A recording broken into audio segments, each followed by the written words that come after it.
dans une nouvelle vidéo sur ma chaîne YouTube. Celle-ci, elle est un peu spéciale parce qu'elle n'a pas le format d'habitude, c'est plutôt une vidéo chit-chat. Donc, calez-vous bien dans votre canapé, prenez votre tisane, prenez votre café et on va parler de l'expérience de première fois maman. Donc, je vais parler grossesse, accouchement, retour à la maison et maternité, sachant qu'aujourd'hui, je suis exactement à 2 mois en postpartum. Je commence par la grossesse. C'était pas planifié, c'est tombé vraiment, comment dire, en plein milieu de plan de carrière. C'est-à-dire, à ce moment-là, j'étais aux États-Unis, donc j'étais en mission aux États-Unis, en expatriation depuis 2 ans, et j'avais envie de continuer cette expérience et même aller au-delà de ça. Je voulais du coup partir dans un autre pays et commencer une nouvelle carrière au Canada, chose qu'on n'a pas pu faire pour des problèmes professionnels, pas personnels. Mais en tout cas, c'est tombé en plein milieu de projets professionnels. Voilà. Ce qui fait que ça a tout mis en pause et j'ai très mal vécu ça parce que je trouve que je suis quand même une femme carriériste. Je tiens beaucoup à faire une très bonne carrière. Je tiens beaucoup à progresser plus vite que possible. Et voilà, j'ai pas du tout, en tout cas, planifié avoir un enfant à ce moment-là et les conditions n'étaient pas favorables pour. Donc ça fait que la grossesse, c'était un choc. J'ai pas pu l'accepter, j'ai pas pu en parler et aussi j'étais très anxieuse par rapport à la santé du bébé. Donc j'avais très très peur pour sa santé, j'avais très peur pour de faire une fausse couche et tout le reste. Alors que c'était pas voulu entre guillemets, mais j'ai quand même été très anxieuse. Du coup, ces deux états d'esprit font que j'étais très très très très mal moralement, on va dire, les premières semaines, voire premiers mois. Jusqu'à ce que j'ai fait les premières analyses et qui ont montré que bébé allait très bien et que toutes les analyses étaient négatives. Et là où j'ai eu vraiment un déclic, j'ai accepté ma grossesse, j'ai pu m'en réjouir, j'ai été contente, j'ai commencé à me projeter en tant que future maman. Mes projets professionnels commençaient à me sembler, on va dire, plus en pause que mis à la poubelle. Donc voilà, j'ai commencé à rationaliser et à prendre plaisir à avoir un enfant plus tard. Et là commencent les symptômes désagréables de la grossesse et notamment les nausées. J'ai eu vraiment des nausées très très très fortes qui ont duré très très très longtemps. Donc la plupart du temps quand j'en parle me disent t'inquiète pas, au bout de 3 mois ça va se passer et t'auras plus rien, ça va se terminer et tout. Eh ben non, ça c'est pas terminé et ça aussi c'était pas une déception mais c'était comme si, pourquoi je suis pas comme tout le monde? Pourquoi ça se termine pas? Pourquoi je l'ai toujours? Et moralement, c'était un peu difficile à l'accepter parce que voilà, j'étais toujours pas de bonne humeur, j'étais toujours très nauséeuse. Au travail, c'était super compliqué et tout. Mais heureusement qu'il y avait des cachets pour ça. Il y a des médicaments pour ça. Donc si aussi vous êtes enceinte et vous avez des nausées, ne restez vraiment pas les mains croisées parce que moi, je l'ai resté assez longtemps. J'ai pas demandé de l'aide. Je pensais que les nausées, ça fait partie de la grossesse et j'étais obligée d'y passer, mais non, il y a des médicaments pour ça et moi, j'ai eu des médicaments qui ont vraiment bien fonctionné. La preuve, c'est que dès que je rate un cachet, j'ai tout de suite les nausées à nouveau. J'étais têtue, j'ai pas pris au sérieux mes médicaments et à chaque fois, bah, je retombe malade. J'en souffre pendant 2, 3 jours jusqu'à ce que j'apprenne la leçon et je reprenne mes médicaments. Et là, ça commence à aller mieux. Donc vraiment, si on vous prescrit des médicaments pour les nausées, si ça marche, soyez régulière, prenez-les tout le temps, tout simplement pour ne pas être mal parce que c'est vraiment très désagréable. Et si ça marche pas, dites-le haut et fort, il y aura d'autres médicaments qui peuvent marcher pour vous. Voilà, ça c'était par rapport aux nausées, mais aussi j'ai pu profiter pendant la grossesse, j'ai pu voyager, j'ai pu faire des randonnées, j'ai fait, je pense, le plus beau voyage de ma vie en Californie. tout en s'adaptant bien sûr. J'ai dû du coup prévoir toujours des collations dans mes sacs à dos. J'ai dû racheter des vêtements de sport ou de randonnée spéciale grossesse pour mettre mon ventre à l'aise. Voilà, je me suis adaptée et ça s'est bien passé finalement. Donc après, on est rentré en France. On est rentré en France. J'étais, je pense au septième, fin sixième, début septième. Et là, c'était un gros stress parce que il fallait trouver un appartement. Il fallait bien s'intégrer dans mon nouveau job.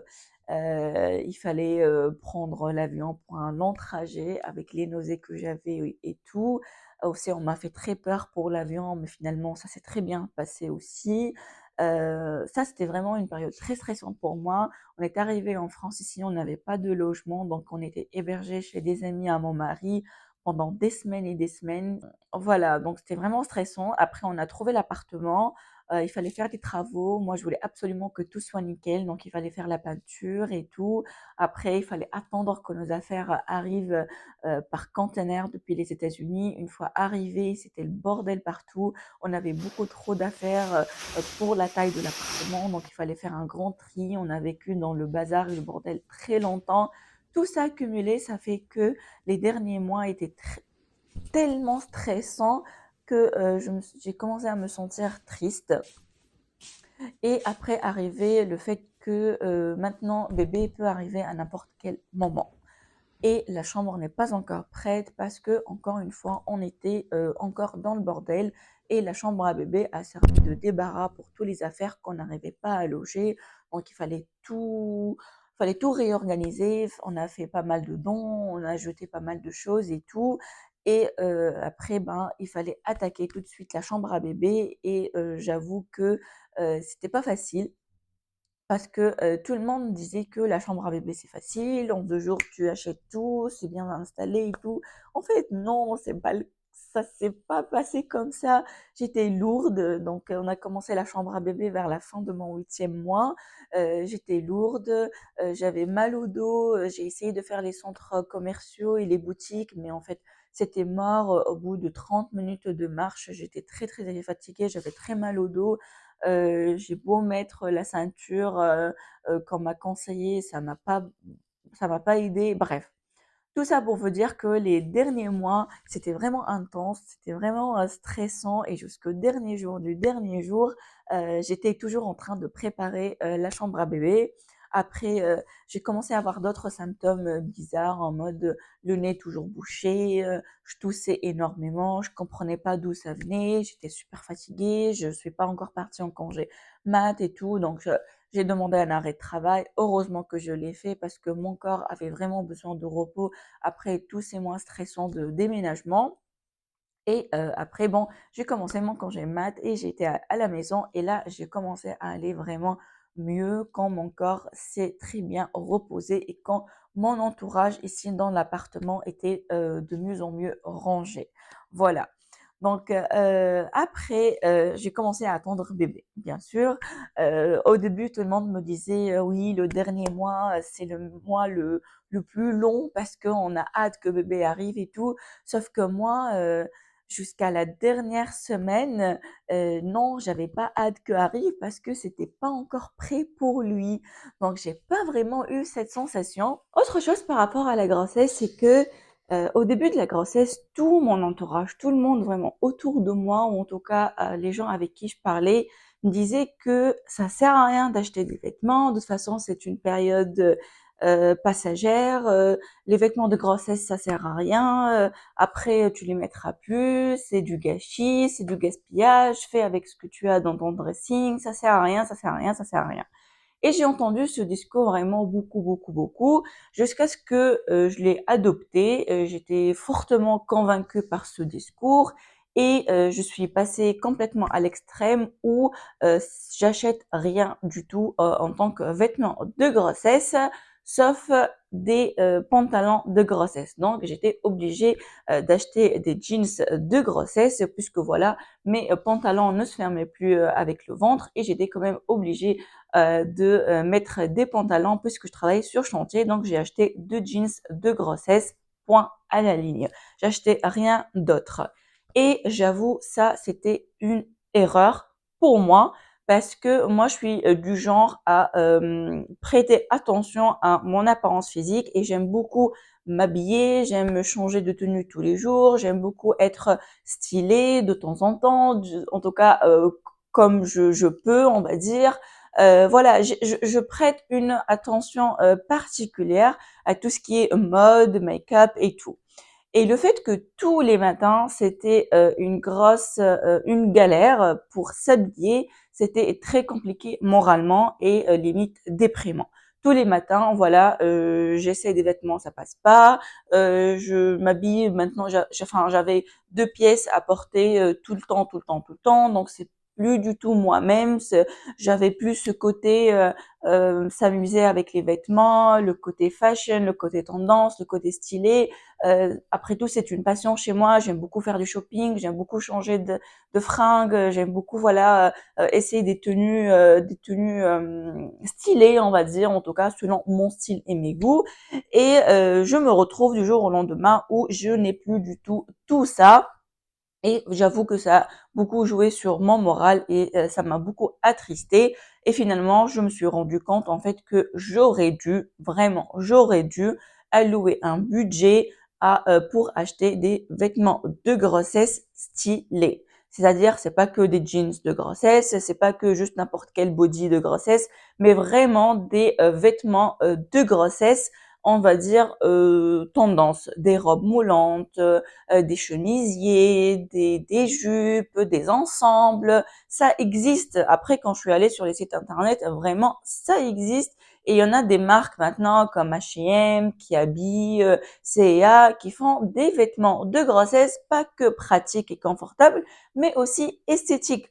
Donc moi, je me suis privée moi-même suite à ce discours qui était vraiment autour de moi tout le temps, je me suis privée de m'acheter des vêtements de grossesse et ça, c'était une épreuve compliquée. Donc, mon conseil, si vous êtes du genre vraiment à aimer la mode ou à aimer vous changer, à aimer vous mettre en valeur, vous mettre sur vos 31, allouez un budget pour acheter des vêtements de grossesse et comme ça, tous les matins, vous n'aurez plus cette galère et vous commencez vos journées en fait avec le sourire et la joie que ça peut procurer le fait de bien s'habiller. Et le dernier sujet que je vais aborder concernant la grossesse, c'est le sujet du poids.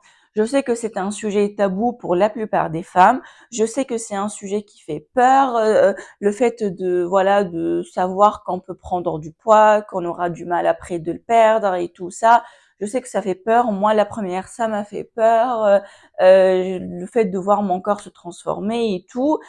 Et surtout, moi, ce qui m'a beaucoup, on va dire, pas traumatisée pas ce point-là, mais m'a beaucoup, on va dire, touchée, c'est que quand je vois sur Internet, que je lis des articles, quand les gens parlent autour de moi de leur expérience avec la grossesse et tout le monde me dit, bon, voilà, généralement, à la grossesse, on prend maximum 12 kilos.